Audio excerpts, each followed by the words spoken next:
we're slightly late because we're slightly late because we're gossiping on the other computer, but it was lovely gossip. It was sharing experiences. Tonight is called The Warmth of Recognition, and I want to recognize Annabelle's contribution to this too. So Annabelle and I had a on Saturday night about some things.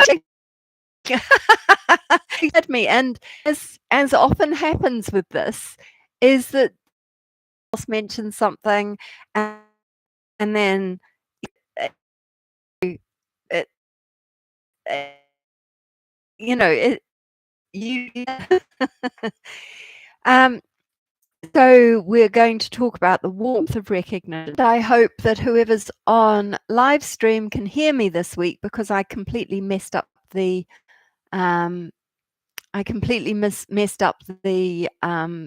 recording. I'm checking that it's working this week. Okay. So you're welcome to listen to this little fairy story with your eyes shut or your eyes open. In meditation or just normally. It's The Velveteen Rabbit by Marjorie Williams. So anybody who knows this beautiful story will recognize this part of it. But for those of you who are unfamiliar. What is real? Asked the rabbit one day when they were lying side by side near the nursery fender before Nana came to tidy the room. Does it mean having things that buzz inside you and a stick-out handle? Does it mean having things that buzz inside you and a stick-out handle? Real isn't how you made, said the skin horse. It's a thing that happens to you. When a child loves you for a long, long time, not just to play with, but really loves you, then you become real. Does it hurt? Asked Rabbit. Sometimes, said the skin horse, for he was always truthful. When you are real, you don't mind being hurt. Does it happen all at once, like being wound up, he asked, or bit by bit? It doesn't happen all at once, said the skin horse. You become. It takes a long time. That's why it doesn't happen often to people who break easily or have sharp edges or who have to be carefully kept. Generally, by the time you are real, most of your hair has been loved off and your eyes drop out and you get loose in the joints and very shabby. But these things don't matter at all because once you are real, you can't be ugly, except to people who don't understand. But once you are real, you can't become unreal again. It lasts for always. So I'll come back in a moment to why I think this is relevant to our theme today of the warmth of recognition. So as usual, I want to start with a little thought experiment. I want you to remember a time when you were truly seen. So being truly seen is kind of an English colloquialism, but it speaks to this idea when you connect with somebody and you feel like they see the real you. So like the Velveteen Rabbit, they see beyond whether you are tidy or washed or got your makeup on or happy or sad. They see deep inside of you. So remember a time when you feel truly seen. And I remember several instances where I've had connections with people who have gone on to become really good friends, long-standing friends, or very important in my life. And that sense of, the connection from inside of you pours out and connects to them. So often in my youth, when this happened, we'd stay up all night talking, or we'd share secrets, or we'd say things to each other that we'd never said to anybody else before. And there was a real sense that they sort of got me, that they got the real me. It didn't rely on a performance. It didn't rely on me presenting in the right way or being the right sort of person. So just sit for a moment and remember a time in your life when you were truly seen.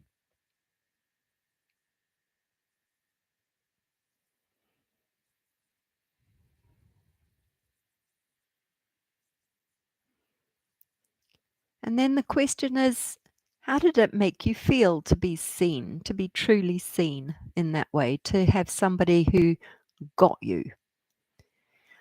How did it make you feel about them, for example? And importantly, or as importantly, how did you feel about yourself when that was happening?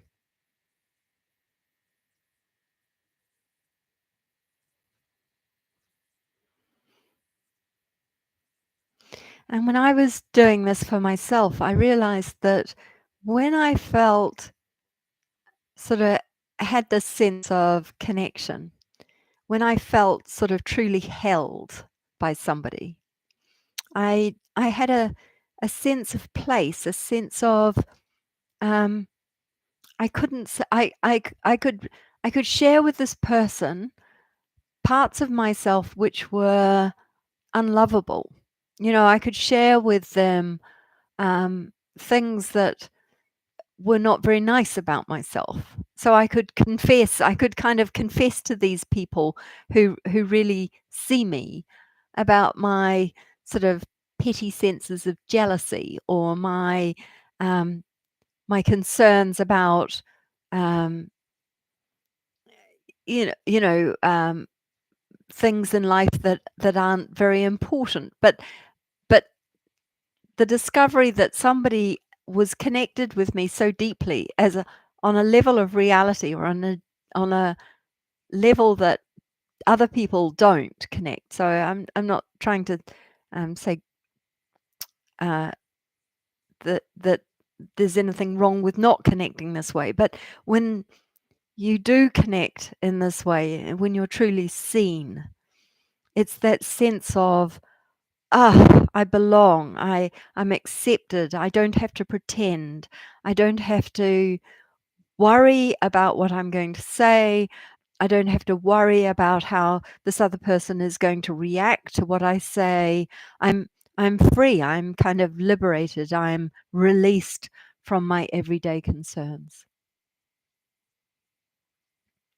So when we're seen in this way, I'm going to suggest that that is the warmth of recognition. That the warmth of recognition is this transformative gaze, or this transformative holding, or this transformative place, or even this transformative touch, which actually resolves something inside of us. So, although it might happen between two people, the transformation is within us. It sort of helps us to be more, as somebody is seeing us and getting us and accepting of us, we are able to also see ourselves and get ourselves and accept ourselves. So the transformation turns back within us. And so tonight, what I want to experiment with is how we can use this warmth of recognition in our practice to look at, those places that we don't want to expose to other people. We don't want to bring into the light. But this idea of warmth, this idea of care and tenderness, might help us to look at the the the difficult the difficult emotions. You know, I mentioned jealousy. My other big emotion that I struggle with is anxiety, but also in my life, it's been grief or stress or, you know, some of these other feelings, which may have a slight sense of shame. But as I said at the beginning, I notice that there's no sense of shame when I'm in the presence of somebody who really sees me, who gets me. So that sort of sense that we can do this for ourselves, we can hold ourselves in a container which allows us to be warm and friendly to ourselves is really helpful. And so the other part of this is to recognize that when powerful things arise in our practice, um, they usually just want the warmth of recognition. Whatever is arising is saying, "Look at me. I need you. You know, don't turn away from me. Give me the warmth of your recognition." And so if you notice things coming up and you having thoughts about, oh, I shouldn't be having this in practice, or this isn't what my practice is about. This is exactly what your practice is about. This is exactly what's needing your love, what's needing your attention, what's needing the warmth of recognition. So that tender gaze that we practiced with just a minute ago, remembering the friendship, the friendliness of somebody else. So to transition into practice, I'm going to share another poem with you, and then we'll move to a very practical application of these ideas. And this poem is called Every Day. Every day, someone looks at me with conditioned eyes, making wild guess judgments about the length of my hair, the color of my skin, the maker of my shoes, never knowing what is real or who I really am. Once, someone looked at me through a compassionate heart, and all that was invisible was revealed in the light of it: pain, fear, love, hope, fresh wounds and old scars, longing and aspiration. And my own heart smiled under that gentle gaze, in the clarity of both seeing and being seen. So, the invitation tonight is to gaze inside of yourself and to be seen and truly seen, and to use, we're going to use this tool of the warmth of recognition. I see you. I see you. Whatever it is, I see you. And I can give you warmth. So we'll practice for about 20 minutes ish, just under 20 minutes. So if you want to turn off your screens, lie down. I'm going to wrap up a bit warmer because I need a fluffy at this time of night.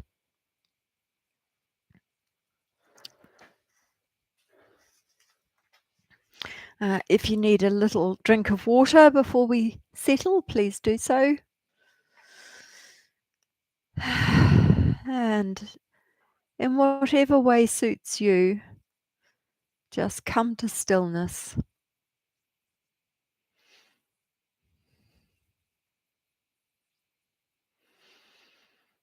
Come home to yourself, inside of yourself. No expectations about what the next 20 minutes will look or feel like.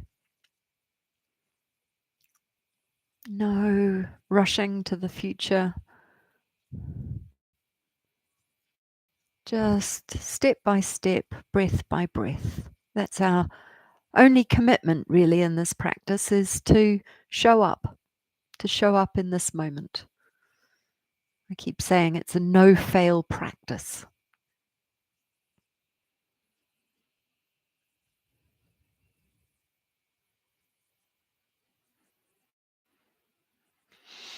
So just allow yourself to sink and settle.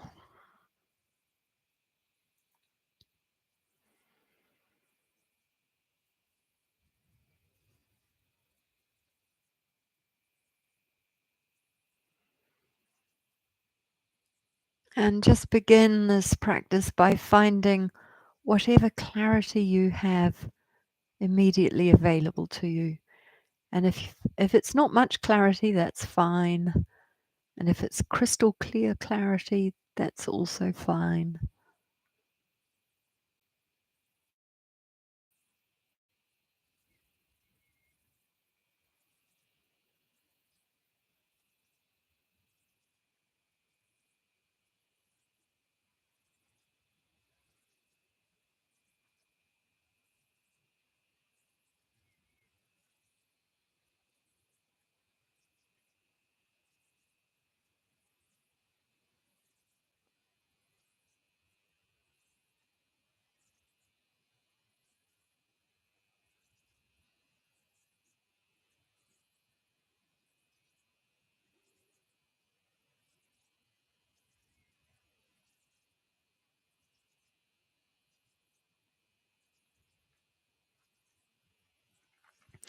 And clarity, when I use the word clarity, simply means that idea of being present with whatever's here.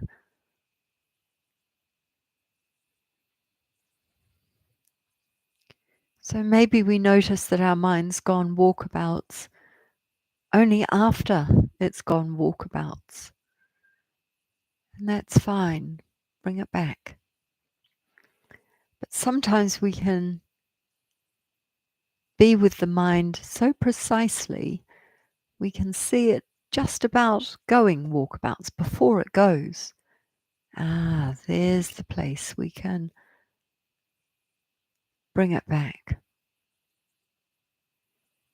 And sometimes we spend just 20 minutes in La La Land, and then finally we come back to the present moment. And that's just the nature of our practice today.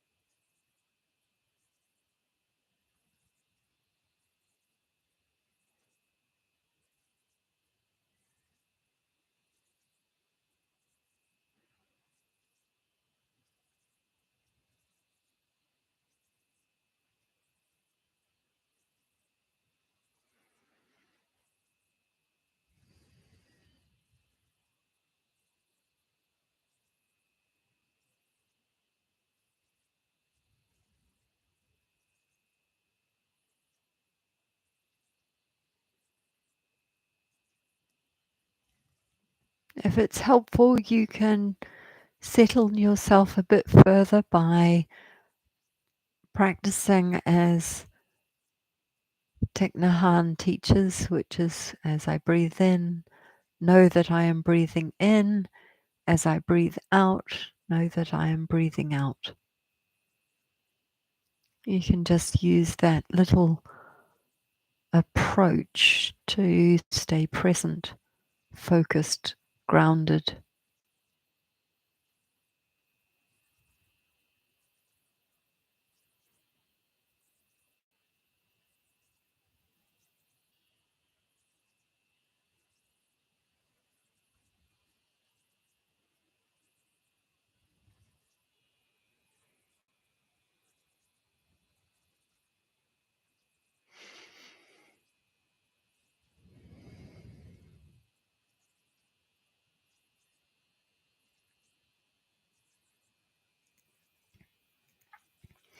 And maybe it's helpful to have the realization at this point in your practice that this is entirely for you. This practice is not one that you can win a gold medal in, beat anybody else, be better than anybody else, worse than anybody else.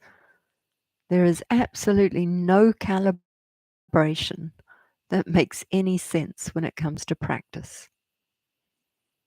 The only thing that makes sense is to dedicate this practice to you, your health, and your happiness.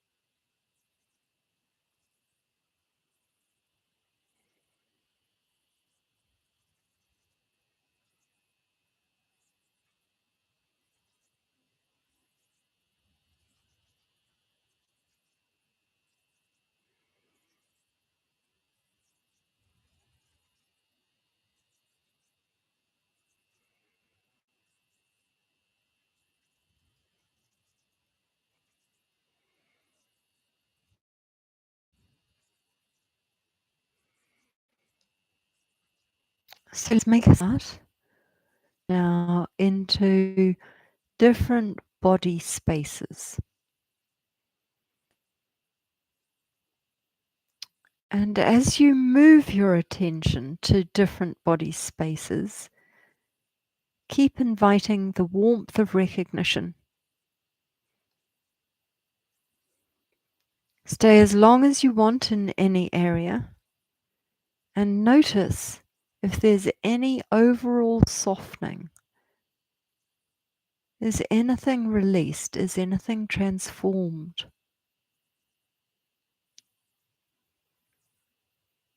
So, for example, you might go to your feet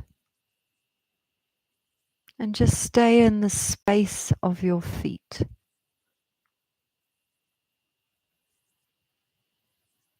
And bring to your feet the warmth of recognition.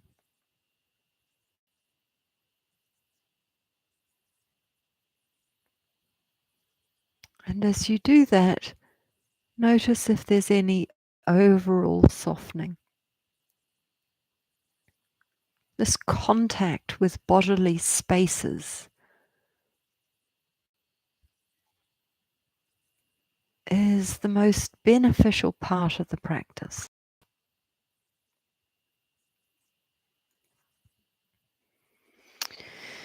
If you want to, you can speak directly to the body space, whichever part of the body space that you are investigating.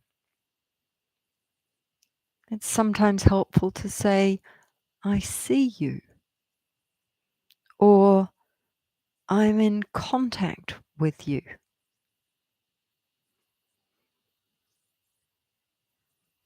And sometimes we just feel silly kind of talking to our body. What sort of silliness is this?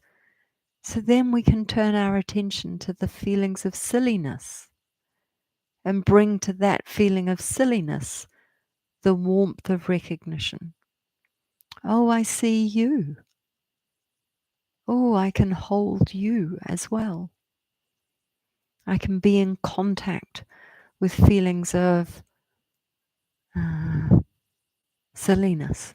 I can be in contact with feelings of embarrassment or recoiling. And in a way, in this way, we kind of gently unravel. We follow the string of our own habitual thoughts, our own habitual reactions. And rather than tugging at these knots, we're using this warmth. I see you. I'm in contact with you. And then the knots just unravel, or they move to something else, and then we can or they move to something else, and then we can be with that as well. We can see that. We can bring the warmth of recognition to that.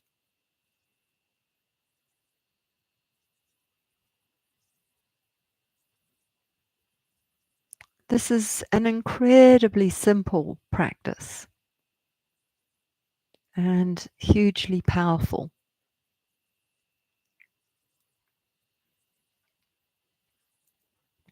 So spend a little time by yourself, getting comfortable with being in different body spaces: arms, legs, head, torso, shoulders, back, bottom. Or you can go tiny. Go all the way down to your fingers, fingernails, toes, toenails. Don't forget your cheeks, your jaw, your teeth, your eyelashes, your eyebrows, your ears, the back of your ears. Many, many spaces for you to explore.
I find that